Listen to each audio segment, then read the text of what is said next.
o'clock. So I will call this special meeting of the Nashoba Regional School Committee to order, and we are meeting via Zoom. So at this time, I would ask folks who wish to stand for the Pledge of Allegiance. I pledge allegiance to the flag of the United States of America and to the republic for which it stands, one nation, under God, indivisible, with liberty and justice for all. Thank you. So, special meeting, 3 points of the agenda. And our first item is the school year calendar revision proposal that was sent out. I hope everybody had a chance to look at it, in addition to the survey. So, Anne Marie, are you going to speak to this item? That would be my honor. Thank you so much. Let's see, the original calendar, the one that we're working under now, is 172 student days. It was 180 student days, and then we added 8 more at the start of the school year to prepare for the unusual year. And the A days, the Mondays, Tuesdays, and the B days, the Thursday, Fridays, were about equal on the original calendar, 69 to 68. But there were 10 Thursdays and Fridays of early release professional development or parent-teacher conferences that resulted in cohort B losing the equivalent of 5 days. So the way it would work out would be that cohort A would have 69 days and cohort B would have the equivalent of 63 days. It was a little imbalanced.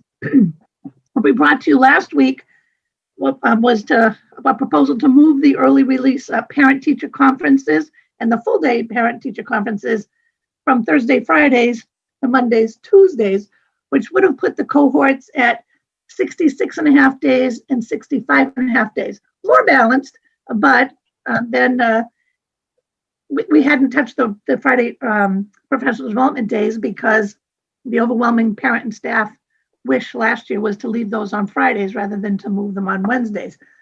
But it occurred, the wisdom of the committee last week was that perhaps in this new environment, the reasons why people had voted last year to have the early release professional development days on Fridays rather than Wednesdays may no longer hold true.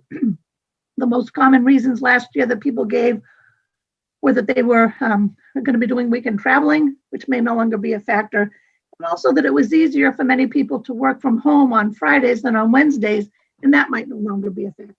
So you tasked us with doing another survey to see if indeed that was the case.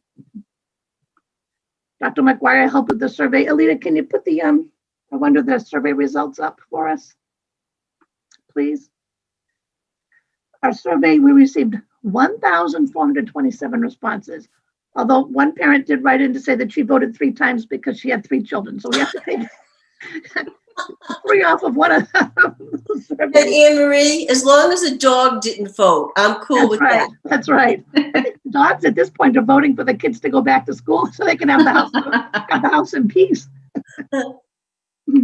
The questions were the same as last year, whether people preferred to have early release days on Wednesdays, to have them on Fridays, have a combination of Wednesdays and Fridays, or to have no preference. Interestingly, the percentages of people with no preference was the same last year survey and this year's survey, 13%. And the percentage of those who preferred a combination of the Mondays and Wednesdays was just about the same as last year's at just over 6%. The difference was, though, that the people who preferred Fridays for the early release days dropped from last year's 76.5% to 25% this year. And the people who preferred Wednesdays increased from 6% last year to almost 56% this year. Wow. So you were right in your thinking last week that the thought has changed from Fridays towards Wednesdays. Besides the parental preference, another reason why we went to adjust the calendar was that the other good reason to move the days from the Fridays to the Wednesdays was that it would give us the ability to maximize the number of days that the students are in person with their teacher. So the proposal we have this year, if you could, Lita, our proposal tonight is in two parts. The first part is to move 6 of the 7 Friday early release professional development days from Friday to Wednesday of the same week. We're going to keep the one, which is next week, September 25th. The thinking being that it's so close in time that the parents, might not be able to make plans on such short notice. And also the schools have made their plans already. So it's kind of late to throw a change at everybody for next week.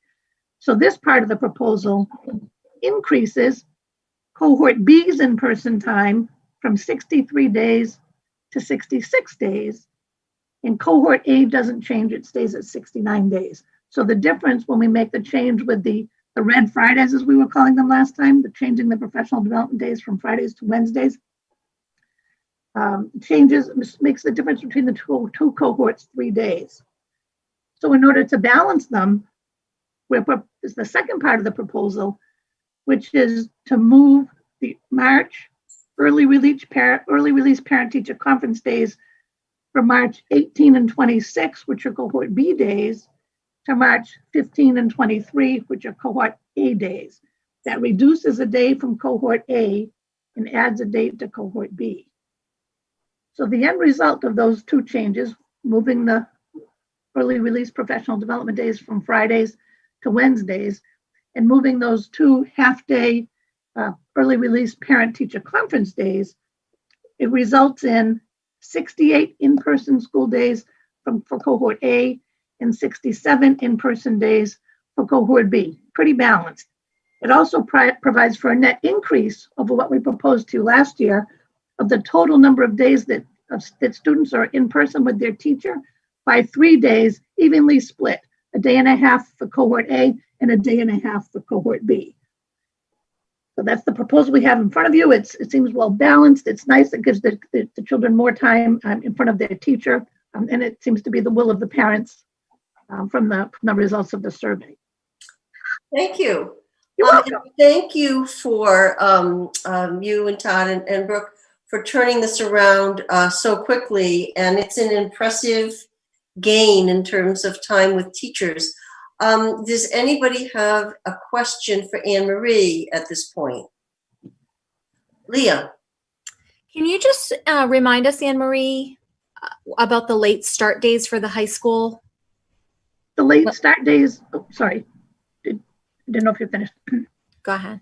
The late start days, which were, I don't have the last one in front of me. The late start days are going to be early release days instead of late start days, and they're going to be on the Wednesdays. And then the late start days for midterms and finals are going to remain late start days. The finals, of course, are set for those last couple of days. I think it's 17 or whatever in June, but the day for the late start for midterms, might fluctuate a little bit. Mr. Cullinane is still working on that. Those are the light purple and the dark purple on the calendar in front of you. Thank you. Sharon, do you have a question? Any other questions for Anne Marie? Amy, and then Steve. Amy. Yeah, thank you, Kathy. One question I had received wanted to clarify is whether these Wednesday half days that this decision is applying to this school year. Thank you for bringing that up, because yes, that was a big concern of a lot of people who made comments. That's only because this is crazy year. I think next year, probably the reasoning for people wanting the Fridays will be returning to us. Yes, thank you, just for this one calendar. Thank you. Steve?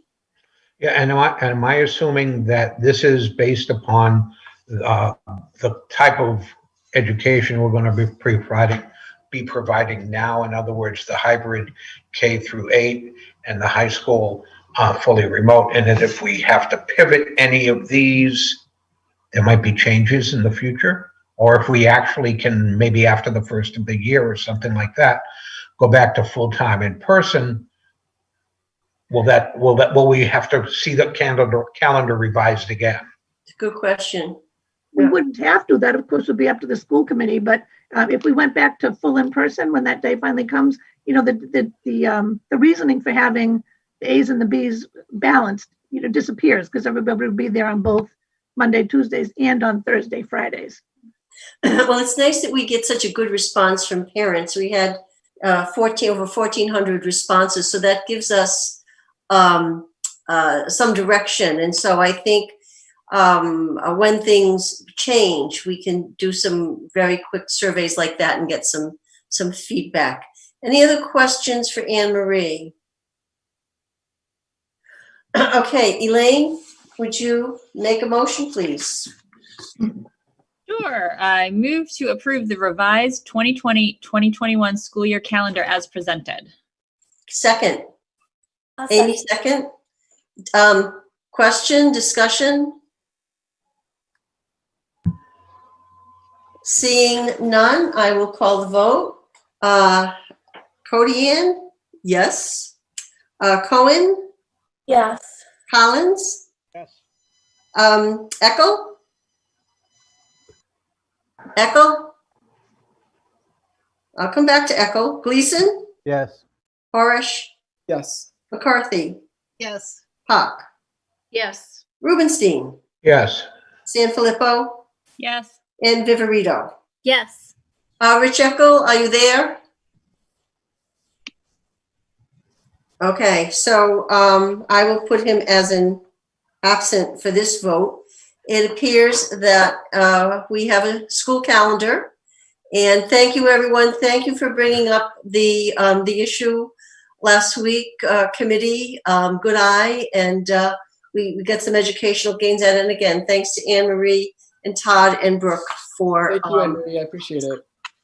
doing the work. Great. Okay. So now Brooke has an update for us from the MSBA, a brief update. Yes, very brief tonight. Thank you. So we're ready to go into the next part of the phase of the eligibility period, and that is to begin the process of pulling together a school building committee. And so just in light of the time frame that we have in front of us and everything that we're trying to pull together, I would just want to let you know that I've spoken with MSBA and I have asked for an extension just until the end of October, and they think that I have a very good chance of receiving that extension. So that means that we can just kind of get the school year settled in a little bit and then go after starting the organization of configuring that school building committee, which will be our next step. Okay. So that's Amy, just to let you know. thank you. Amy, you have a question? Yeah, I just wanted to clarify, has that committee is the purpose of the delay to establish a committee, or has the committee already been established? The committee has not already been established, but there are very clear guidelines. And so, I've talked those through with MSBA. I also want to do some outreach to other schools that have finished their projects and just see if they've got any advisement for us. I just don't want to rush into this because this is a committee that will basically stay in place for the next several years. It may see the odd changes, but you're really wanting a group of people that will stay tight for the next, foreseeable 3, 4, 5 years. Thank you. Other questions for Brooke? Yes, Elaine and then Leah. What is the deadline if you do not receive the extension? September 30th. Okay. And that deadline, I have two questions now. That deadline is just to establish the committee? Yes. Okay. And then this is kind of a tangent, but related. We were supposed to travel to California in March to go and visit that model school. Can you just give a brief update on what we're going to try to do there? So that would be Todd, and that is still on the docket. So we're just waiting for them to reestablish a time frame of what that would look like. My understanding right now is that tentatively, I believe it's just sometime shortly after Christmas. I think that they're looking at potentially March. That was our last understanding. So we'll wait back. And just for the other members, this is based on a grant that Todd and the team had made application for, and we won that grant. And so there's a group that and Leah would be part of that, that would be traveling to California to take a look at a school that's out there that has a lot of things that we would have interest in. Okay. So Okay, we'll let you know as soon as that's solidified. all right. Any other questions for Brooke? So we are requesting an extension, and we'll know about that Next week. next week. Oh, right, that would be great. Okay, sounds good.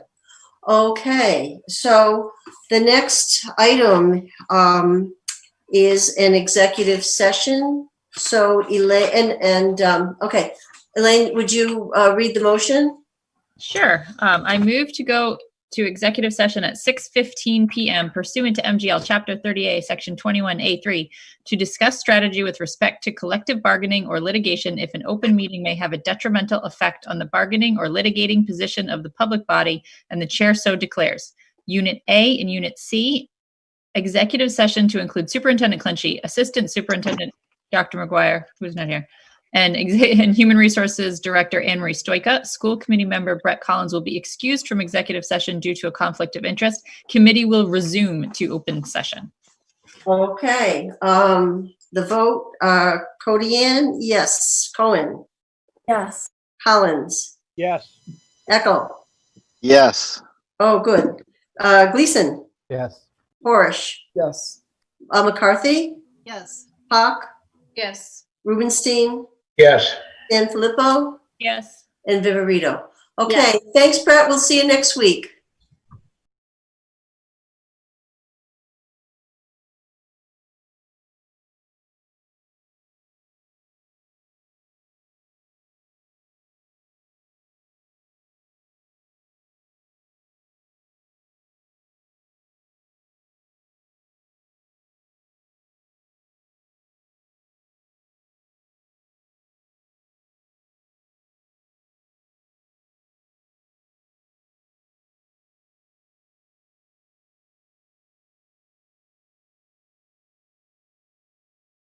(2020) 2021 Memorandum of Agreement between the Nashoba Regional School District School Committee and the Nashoba Regional Education Association for Unit A and Unit C. Want to thank everyone from the NREA who participated with the negotiating team representing the school committee and the district for their hard work and commitment. And we're happy to move forward with this agreement. Can I entertain a motion to adjourn? Anyone? So moved. Thank you. Second, Second. Second. Cody Ann, yes. Cohen, Yes. Eckel, Yes. Leeson, Yes. Horish, Yes. McCarthy, Yes. Hawk, Yes. Rubenstein, Yes. Sanfilippo, Yes. Viverito. Yes. 6:40. Good job. See you next week. Take care, everybody. Enjoy